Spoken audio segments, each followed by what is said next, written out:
The manufacturing climate of today has compelled us to look for ways to increase our productivity and set out on a course for ongoing improvement. As businesses define their missions, the goals spread throughout the firm and put pressure on the many production-related departments. Each department involved in designing, producing, and shipping products adopts the demands for greater efficiency as its guiding principles. It is crucial to improve cross-departmental coordination. I have come to the conclusion that the bill of material and all of its various components can help us attain the aim in large part. I go into great length about several of these aspects in this video. The methodologies and procedures described in this work can be used to far more complex assemblies and produce excellent results, despite the fact that the samples used in it may appear to be simplified. In this video, I am going to go over the basics of a bill of material. I want to talk about a notion I term product flow to start off this video. We experience a natural flow when products travel through a production setting. Products, particularly those built to order, typically move in the following ways. First, from sales or specifications to engineering, which includes deliverables for manufacturing and purchasing, are created, to manufacturing and purchasing, to production, which includes machining and assembly, to quality assurance, and then finally to shipment. The term product flow refers to this. Although the flow may differ from business to business or product to product, it does exist and is fairly reproducible in every circumstance. The very basic flow in as shown needs to be developed to include more of the flow components. Special production tasks and stream inspections could be some new additions. Customer approvals, if any, would also be incorporated. These approvals will display two lines of flow, and a rejection will cause the flow to resume at a prior block. It is an excellent activity to map out the product flow across departmental functions. This activity will improve departmental communication and provide everyone in the group a better understanding of the overall procedure. Establishing the product flow for multiple items will reveal similar patterns and reveal how documents and raw materials are handled during production. All relevant information will be reflected because all departments were participated in the process. The development of the bill of materials cannot be emphasized enough. The bill of materials is typically issued along with the full engineering in organizations. I am aware that there has already been discussion over who should draft the bill. I believe you will realize the value of having a thorough bill released to production under engineering control as we progress through this video. We'll demonstrate how the product flow is connected to the fundamentals of the bill of material in the sections that follow. Beginning with some of the bill's fundamental elements, we'll demonstrate its significance for the movement of goods inside the organization. We'll also go into great depth to demonstrate how most, if not all, departments use the bill in some capacity. Engineering generates output for the product, like many other departments in our process flow. This output will be referred to as the engineering deliverables. Let's talk about some of the standard engineering deliverables. The first is drawings. Engineering produces a variety of different sorts of drawings such as customer, assembly, and detail drawings. Depending on the type of product we are making, we occasionally have hydraulic, pneumatic, and electrical schematics. The second deliverable is bills of materials. And the third is technical support documentations, which includes users or operation manuals for the customer. We must have a somewhat different perspective of the deliverables as we concentrate on the significance of the bill. Even though they are all highly significant, the bill should be seen as engineering's main output. Drawings ought to be considered visual aids for the bill of materials. We will soon begin creating a structured bill of materials, which will be crucial to many areas of manufacturing, purchasing, and the general movement of products through the organization. The drawings, which are crucial and necessary, can then be connected to the legislation at the appropriate level and location. We'll demonstrate how illustrations serve as the bill's visual aids. This notion of prioritizing the bill may differ from how you often think of engineering. You will begin to see how and why everything is built around the bill structure as we fit the puzzle pieces together. One of the first things I ask to look at when I go on a consulting visit with a company is their normal bill and bill structure. This reveals so lot to me about how the product is being used at the moment. I believe that as we go through the material, you will begin to understand my perspective. Every product we use or come into contact with has a bill of materials and perhaps a structure attached to it. We will create a sample bill format in this video. This will have a pretty straightforward bill structure at first, and we won't have any particular upfront needs. We will begin to see how the bill might be modified as we move through the structure to better meet the demands of the product flow. We will go over a few prerequisites for bill structure later, which includes as-built requirements, stocking requirements, cost roll-ups, standardizations and customer options. Now, get a piece of blank paper and follow along as we make our sample. We will construct a lawnmower structure, which is a well-known design. The president will be at the top of what will resemble an organizational structure for a business. The top block will include the first component, which will be referred to as the lawnmower assembly or final assembly. This shows the completed item that is prepared for shipping. The vice presidents of the organization are represented by the first three objects we draw lines through. These components will be the engine assembly, chassis assembly, and handle assembly, the top three sub-assemblies in the bill. These parts are necessary to prepare the lawnmower's top piece, the final assembly, for shipping. You will begin to see how the flow through the bill structure moves from the bottom up to produce the final assembly as we develop the structure. Here, we must pause for a crucial definition. These blocks that we make will each stand in for a portion of the bill. Bill parts fall into one of two categories: produce parts or buy parts. Both produce parts and buy parts are manufactured. The bill's components are all categorized as either make or buy. Reverting to our lawnmower bill structure, we must now categorize the three components on our top level. For the purposes of this exercise, we will suppose that we buy the engine in its whole, making it a buy part. Your sketch should have an engine B label. As a make part, the handle assembly at the other end of the production line needs to be marked with an M. For the remainder of our structure exercise, we'll concentrate on the chassis assembly because, as you'll soon see, this structure is going to grow quite a little. Therefore, we will simplify things by merely breaking down the chassis portion of the bill. An assembly part is the chassis. We will now disassemble the chassis assembly into three components, which we will refer to as the wheels, the frame, and the hardware. The hardware and the wheels need to be marked as buy parts. The frame is a manufactured component that is further divided into two parts that are welded into the frame, the blank and the wheel supports. In this instance, though, I envision the blank as a constructed frame rather than a flat sheet. Our framework isn't complete yet. The blank, also known as 7-gauge sheet metal, should be identified as a make part. From the blank to the new block, draw a single, straight line, then insert 7-gauge sheet within it.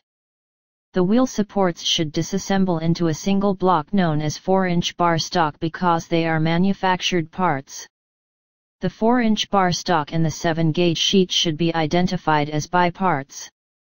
Before moving on, let's go through the framework. The engine, the chassis assembly, and the handle assembly are the three main sub-assemblies that make up the finished lawnmower assembly. We are done here because the engine assembly was bought in its entirety. Although the handle assembly is a make part, we won't move forward with it at this time. We divided the chassis assembly into three components: the wheels, the frame, and the hardware. There is no need for additional disassembly because the wheels and hardware are purchase parts. The blank and the wheel supports were all that remained of the chassis assembly's frame. The wheel supports are built from 4-inch bar stock, and the blank is made from 7-gauge sheet. If you want to excel as a project manager, bills of materials are not the only things that you need to know. Another important concept that is utilized in the utility industry is compatible units. Power Engineering Project Estimation Using Compatible Units is a comprehensive video course where you can learn creating cost estimations for construction projects and how utility projects are estimated with compatible units. If you are a project manager, design, or cost engineer, you will find this course of great help to get the fundamental knowledge you need to kickstart your professional career. If you own or work inside an engineering consulting firm, this course will provide you with the tools to effectively and efficiently produce accurate estimates using compatible units. This course can benefit anyone not only in the utility industry, but also in the construction industry or any businesses that requires cost estimation in repetitive work. As long as you have interest in a career that manages the cost of projects, this course can help you to get an advantage at looking for work or giving you an edge over your competitors, as it gives you core knowledge of cost estimation and compatible unit design that you would not have otherwise obtained unless you have worked in construction projects for years, especially within the utility industry. And knowledge is power. So let's get started. Let's start your fulfilling journey and mark an important point of your phenomenal career. If you are interested, please check out the course using the link in the video description below. The structure of our finished bill of materials is depicted as shown in front of you right now. What kind of part is always at the lowest level in any path of the structured bill? It's a bi-component. Why does that matter? If I'm in charge of purchasing, I can focus on buying all of the lowest level components on the lawnmower's structured bill diagram. Recall that we said the components are placed from the bottom of each bill leg up to the final assembly. Technically, whether they are withdrawn from inventory or acquired brand new for the work, all those products fall under the purview of purchasing and material control. We previously discussed the illustrations as visual aids for the bill. Now that our diagram is complete, we can add links to the areas where a drawing is necessary. Between each level, I prefer to draw a line that is marked with the drawing number for that particular piece, part, or assembly. There might be a need for more than one sketch. A hydraulic or electrical assembly, for instance, might require both an assembly and a schematic. We would therefore mention 2 drawings at that location in the diagram in that specific instance. They both serve as the visual aid for moving the bill from one level to the next. The various departments involved in the product cycle may now communicate effectively thanks to this diagram. Manufacturing might say, "Hey, I need a drawing to manufacture this component of the assembly," and then point to that section of the design to engineering. Engineering operates most effectively when the product's drawings are planned after the bill has been roughed out, especially for new items. A new product concept can be generated during a planning meeting, and a bill structure outlining its production process and plant flow can be created. The appropriate drawings can then be found on the building. This method of managing new product development is quite successful. It maintains engineering's focus on producing only the production-related drawings that are required. The bill structure thus serves as a great planning tool. This format transforms the bill into a useful production tool for panning. It is frequently necessary to follow work instructions or routings when we move from one level of the bill to the next. Right on the diagram, between the various levels of the bill, are references to the routings. The business may now schedule the necessary time and materials for each level of the bill before creating their overall project plan. An as-built bill structure is crucial in this situation.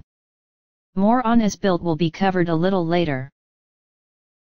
There are numerous ideologies that can be used while creating a bill of materials. Sometimes a bill is written specifically to meet the requirements of one agency. Engineering, for instance, would believe that the bill should be divided up by discipline. They might decide that the top level of the bill should be mechanical, electrical, pneumatic, and hydraulic because this may be how the project is divided up in the engineering department. But given that it doesn't really reflect how the product is made, the rest of the firm will probably find little use for this. It disregards the product flow. The bill must depict how the product moves through the shop if it is to follow the product flow. We should be able to follow the exact production flow from the bottom of the bill up to the final assembly. An as-built bill of materials structure is what is intended by the term. This type of bill structuring is now helpful to many departments. Returning to the lawnmower example, we can talk about a recent change to the legislation and try to figure out how it fits in to preserve the structure as built. The lawnmower's blade is obviously a crucial component of the equipment. The lawnmower might not work well without it. What position does the blade have in our framework? Please take note that the blade cannot be assembled until the engine is fitted to the frame. Along with the engine, chassis, and handle assembly, the blade belongs on the upper level.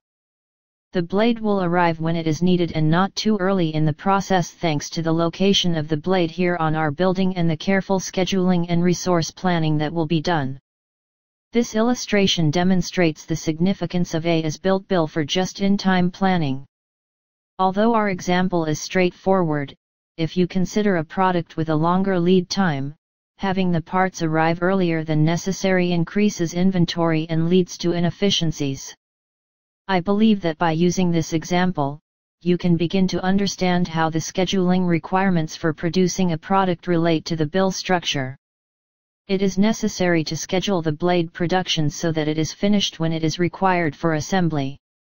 Some businesses keep multiple bills on file for a specific product. It's also referred to as a manufacturing bill and an engineering bill at times.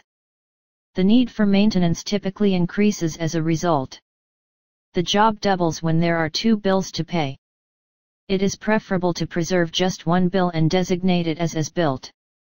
As we mentioned a short while ago, the bill becomes helpful to more departments within the organization in its as created state.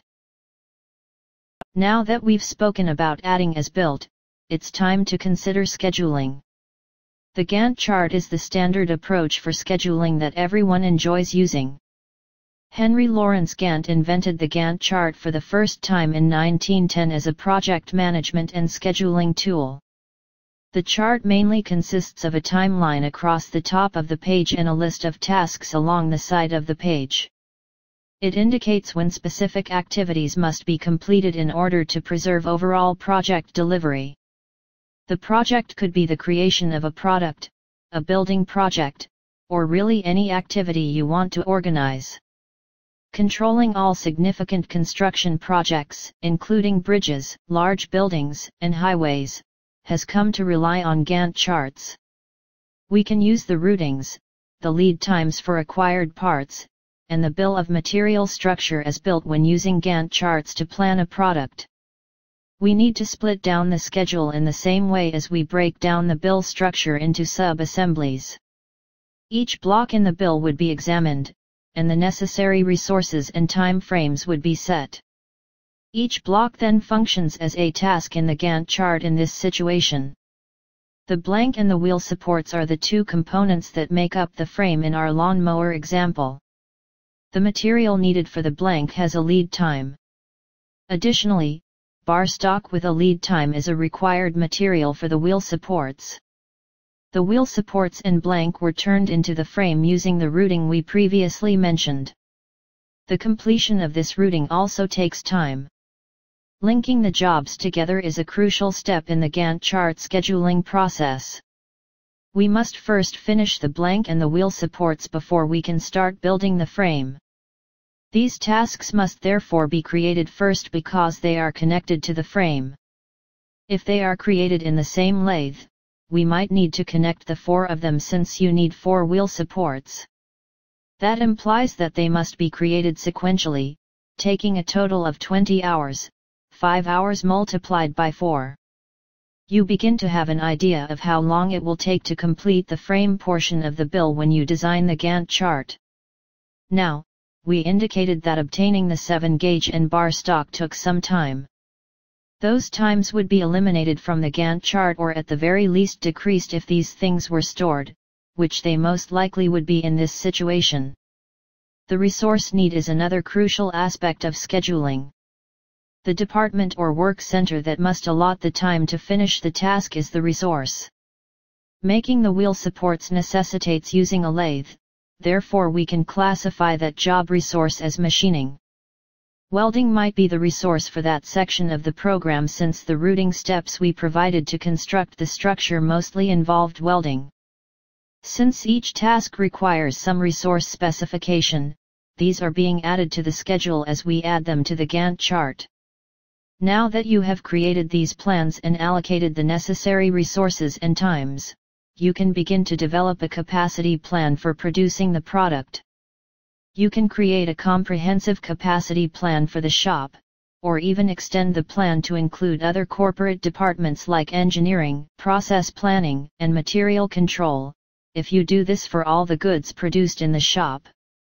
A specific department or work center's requirements can be seen on the Gantt chart by filtering it.